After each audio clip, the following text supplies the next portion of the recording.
largest news।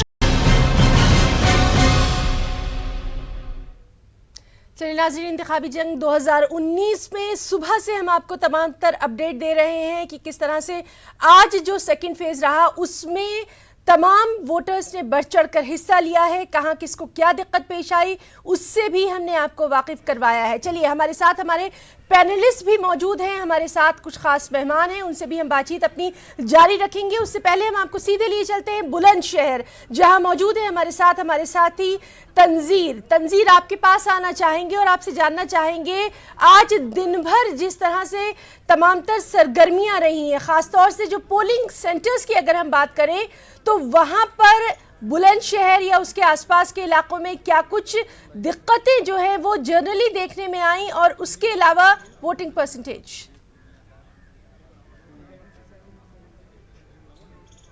जी बिल्कुल, देखिए है ना, जिस तरह से 7 बजे से ये पोलिंग शुरू हुई है आज वेस्ट यूपी की 8 सीटों के लिए बुलंदशहर में भी सुबह से ही वोटर्स का हुजूम देखा जा रहा था। पोलिंग बूथ पर वो पहुंच रहे थे और लंबी लंबी कतारें यहां पर वोटर्स की लगी थी और शुरुआत से 2 बजे तक ये सिलसिला टूटा नहीं, लेकिन 2 के बाद और अब जबकि अब 35 मिनट का 40 मिनट का वक्फा बचा हुआ है, अब जो है वोटर इक्का दुक्का करके वो पोलिंग बूथ पर पहुंच रहे हैं और ये तकरीबन तभी सभी पोलिंग सेंटर्स का शहर में ये हाल है कि वहां पर अब वोटर्स की तादाद बहुत कम इस वक्त नज़र आ रही है और थोड़े वोटर ही पहुंच रहे हैं। वोटिंग परसेंटेज हालांकि 3 बजे तक जो बुलंदशहर का था वो 51.6% था और उम्मीद ये की जा रही है कि शायद 6 बजे तक क्योंकि वोटिंग होगी तो जब लास्ट जो है नतीजे आएंगे इसके पोलिंग परसेंटेज जब आएगा तो वो बढ़ के आएगा। तकरीबन 60% की उम्मीद की जा रही है। पिछली बार जो है वो यहाँ का वोटिंग परसेंटेज 58% रहा था तो उससे ज़्यादा की उम्मीद की जा रही है, लेकिन जिस तरह से 2 बजे के बाद यहाँ पे पोलिंग में जो है वो धीमा हुआ है और लोग कम निकले हैं, या ये भी हो सकता है कि वो शुरू में पोलिंग ज़्यादा हुई हो, लोग ज़्यादा निकले हों और वो परसेंटेज अब जब टोटल 6 बजे के बाद जो वोटिंग परसेंटेज आएगा उसमें हो सकता है कि 60% या उससे ज़्यादा पोलिंग हो जाए। इसके अलावा बुलंदशहर की अगर हम बात करें तो जो यहाँ के अलग अलग इलाके हैं वहाँ पर कई जगह से वोटिंग मशीन के ख़राब होने की जो है वो इत्तला आई, उसको बाद में बदला गया। 1-2 घंटे बाद लोग वहाँ पर लाइनों में खड़े रहे और जो मशीन थी जो बैकअप था वो काफ़ी लेट वहाँ पे आया है। इसकी वजह से कई जगह लोगों में नाराज़गी भी देखी गई। इसके अलावा यहाँ के जो सिटिंग एमपी और बीजेपी के कैंडिडेट हैं भोला सिंह, वो एक बूथ पर गए और वो भी एक तनाज़ा हो गया कि वो बूथ के अंदर गए और उसके बाद जहाँ वोटर्स के उन्होंने पैर छुए और वोटिंग की अपील की जो कि कोड ऑफ कंडक्ट की खिलाफ वर्जी है। उसको लेकर भी ये कहा गया कि डीएम ने उनको फिर एक जगह पर नज़रबंद कर दिया। तो इस तरह की कुछ जो है जानकारियाँ मिली हैं मुख्तलिफ पोलिंग बूथ्स पे। बहुत सी जगह पे वोटिंग लिस्ट में वोटर्स के नाम नहीं थे। यहाँ पर जिस पोलिंग बूथ पर पोलिंग सेंटर पर इस वक्त हम मौजूद हैं, ये डीएवी इंटर कॉलेज है शहर का।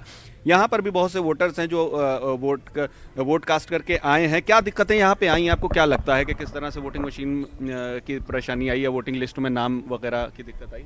देखिए सर, मैं अभी सोनीपत से आया हूँ अपने वोट डालने के लिए, पर अभी फ़िलहाल मेरे साथ में ऐसी कोई प्रॉब्लम नहीं आई। मेरे पास में तो जो भी मेरी स्लिप थी उसके अगेंस्ट पे मैं और मेरी मिसेस ने दोनों ने अपना वोट डाला है, तो मेरे लिए तो कोई प्रॉब्लम नहीं आई। बाकी और लोगों में है जिनको प्रॉब्लम। क्या प्रॉब्लम थी यहाँ पे, आपको क्या लगा?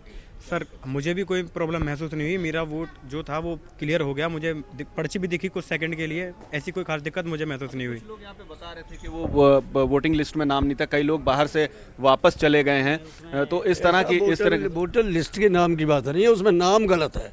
पिता का नाम अलग, कैंडिडेट का नाम अलग और फोटो, तो वोट तो बढ़ेगी नहीं। नियम है वो तो। फोटो से एक चीज नहीं, तीनों मिलनी चाहिए। तो यहाँ ऐसी कोई प्रॉब्लम नहीं है। कर्मचारियों का बहुत अच्छा हो रहा है, संयम रहा है और बड़ी सर ये दिक्कत है, इसमें मेरा नाम सही नहीं है और मेरे फादर का नाम सही नहीं है, जबकि मेरा फोटो सही है, जिसके कारण इन्होंने मेरा ये वोटिंग कैंसिल कर दिया है। क्या आप वोट कास्ट करके आए हैं, क्या लगा है आज का माहौल कि किस तरह से वोटर निकला है और अपना वोट दिया है उसने? और आपके अगर हम इस एरिया की बात करें तो कितना % आपको लगता है कि लोगों में जो है वो जानकारी उनको हाई है, वो थोड़ा सा अवेयर हुए हैं और वोटिंग के लिए निकले हैं? हम तो थोड़ा सा लेट निकले थे, इसे नहीं और वोट दिक्कत हुई डालने में, हमने फिर कर लिया अपना काम, ठीक हुआ था। आप वोट देकर आई हैं, इतनी लेट आई, मतलब सुबह से यहाँ पे लाइन थी लेकिन अभी काफी देर से आई। नहीं, हम कहीं थे, वहाँ से आए बाहर से। जी, बाहर से आप आई हैं वोट डालने। और दूसरे लोग जो आपके एरिया में हैं, आपको क्या लगता है कि वहाँ के लोग निकले और वो सुबह ही डाल गए, सुबह डाला? सुबह डाल। तो जिस तरह से है ना, यहाँ पे अलग अलग जो है इलाकों में जो वोटिंग परसेंटेज रहा है, लोग निकले हैं, कई लोग सुबह निकले क्योंकि मौसम थोड़ा ठीक था। 7 बजे से ही पोलिंग सेंटर्स पे यहाँ पर जो है तादाद वोटर्स की हुजूम देखने को मिला। अगर मैं बुलंदशहर की बात करूँ तो 5 असेंबली हलके हैं इसमें, शिकारपुर, डिबाई, सियाना और बुलंदशहर, अनूप शहर। तो ये 5 असेंबली हलकों में अलग अलग, और वो काफ़ी दूर हैं, ये एरिया शहर से काफ़ी दूर के इलाके पड़ते हैं। लेकिन जिस तरह से यहाँ पे लोकल एडमिनिस्ट्रेशन और इलेक्शन कमीशन के जो इंतज़ामात थे वो हर जगह ठीक नज़र आए। यहाँ पे पोलिंग एजेंट्स जो थे उन्होंने भी काफ़ी लोगों के साथ ताउन किया, लेकिन जिनके वोटिंग लिस्ट में नाम नहीं थे तो कई बार ऐसा उनको वोटर्स को यहाँ पे जो अपना ID कार्ड लेकर यहाँ पे पहुँचे और जब उन्होंने देखा कि उनको जहाँ पे उनके लिस्ट में नाम नहीं है तो वो काफ़ी परेशान हुए, उनको दिक्कतों का सामना करना पड़ा, लेकिन उनका वोट नहीं वो अपना कास्ट कर पाए, तो उसकी एक नाराज़गी थी। दूसरी जो खबरें बुलंदशहर से खासतौर पे अलग अलग देहात के इलाकों से आई हैं वो ये कि कहीं पर जो है आपस में इस चीज़ को लेकर के कहीं वो इस तरह के वोट ना डाल दिए जाएं जो फेक वोट होते हैं, उसको लेकर थोड़ा सा ये चीज़ें भी आई हैं। कई इलाकों से ये खबरें आ रही हैं। और ख़ास तौर पे अगर हम बात करें तो यहाँ पे DM और SSP और इसके अलावा जो अमला है इलेक्शन कमीशन का भी, और जो यहाँ पर पैरामिलिट्री फोर्सेस हैं और पुलिस के जो यहाँ पे एहलकार तैनात हैं, वो लोग अपनी ड्यूटी पे मुस्तैद हैं। और किसी तरह की इस तरह का कोई वाक़या किसी भी पोलिंग बूथ पे नहीं पेश आया है कि कहीं झड़प हुई हो या कोई मारपीट का ऐसा वाक़या पेश आया हो जो पहले आता था। ये देख के ये कहा जाता है कि कहीं ना कहीं इलेक्शन कमीशन ने जो है वो सख्ती भी की है। पैरामिलिट्री फोर्सेस और पुलिस के जो जवान हैं वो भी तैनात रहे अपनी ड्यूटी पे। जब हम शहर में जायज़ा लेने निकले तो 2 बजे तक हमें बहुत भीड़ नज़र आई पोलिंग सेंटर्स पर, लेकिन 2 बजे के बाद ये सिलसिला धीमा हो गया और जहां पर जिन पोलिंग सेंटर्स पर 11 बूथ थे, तंजीर, हम आपसे ये भी जानना चाहेंगे कि वहां पर जो लोग मौजूद हैं जरा उनसे ये पूछिए कि क्या अहम इश्यूज रहे, क्या कुछ उनके जहनों में था जिसको लेकर उन्होंने आज अपना वोट कास्ट किया है, क्योंकि ये जो इलाका है यहाँ रोजगार बड़ा मसला है, तालीमी इदारे बड़े मसले हैं, और साथ ही साथ हमें ये भी नहीं भूलना चाहिए कि ये कुछ ऐसे एरियाज हैं जो कि काफी सेंसिटिव भी हैं। बड़ी तादाद में वोटर्स निकले हैं अपना वोट कास्ट करने, और इसी तरह से जो अलीगढ़ के देहात के इलाके हैं वहाँ पर भी लोग निकले हैं।